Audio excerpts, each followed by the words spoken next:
This is Derek Dean with MMANewt.se and Studio MMA. I'm here with Nate, the great Marquardt. Now, a lot of people don't realize that Nate was actually, you hear people say, oh, I'll do anything for my dream, I'll do anything for my dream. This man actually picked up, probably left a girlfriend, probably left a family, probably left everything to go fight in Japan, and he became the king of pancrase.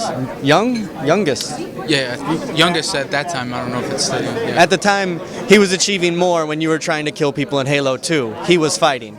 So, having fought in Japan and the recent events in Japan, that affects you more than a regular person just watching, because you've made friends, you know people, grappling and fighting, you develop a brotherhood. So does that affect you in any way going into this fight, or how are you with all of that? Have you talked to anyone from there? Yeah, well, actually, my brother is stationed over there right now in Misawa, which is really the closest major city to Sendai, which is where the most of the disaster happened, and he's actually able to be getting his family out of there probably this week, and so I mean that's good to hear that they're okay and everything, and I have a lot of friends over there that I haven't talked to, because I don't talk to them regularly, but my thoughts and prayers are with all of them and really all of Japan. It's a tragedy what's happening over there with the reactors and all that, and just hope everyone's gonna turn out all right. Okay. Now, in his last fight, he fought against a Brazilian Jiu-Jitsu practitioner who's very good at ankle locks, but he defended proper. He pulled out.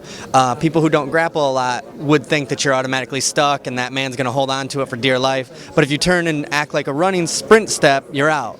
Now, he has fought in Abu Dhabi and other grappling tournaments, so people forget that he's an actual excellent grappler. He actually said, I'm going to go grapple with Damian Maia, which some people would say I wouldn't do. I mean, he's a tough grappler, but he's going to go do it. So when people assume based on, oh, you escaped easily because of actually proper technique, do you get upset when they say, oh, he was greasing, he was cheating, not upset, but it bothers you, when people mistake technique for cheating?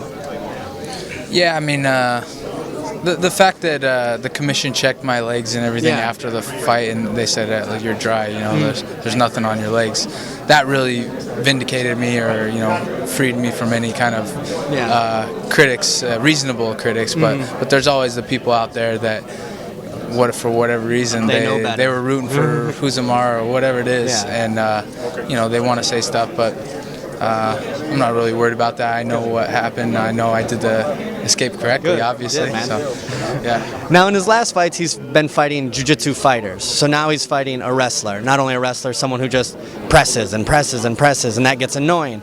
How do you intend to deal with that pressure, and does it change your game going from someone who has every intention to just get you to the ground and try and submit you, now you're going against someone who has every intention to get you to the ground and just try to pound you? I mean, it's a different game.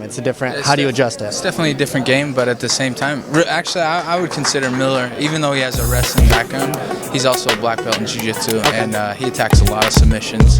He goes for finishes, and it's going to be a great fight. Thank you, man. Yeah. All right, thank you very much, Nate. Take care. Good luck.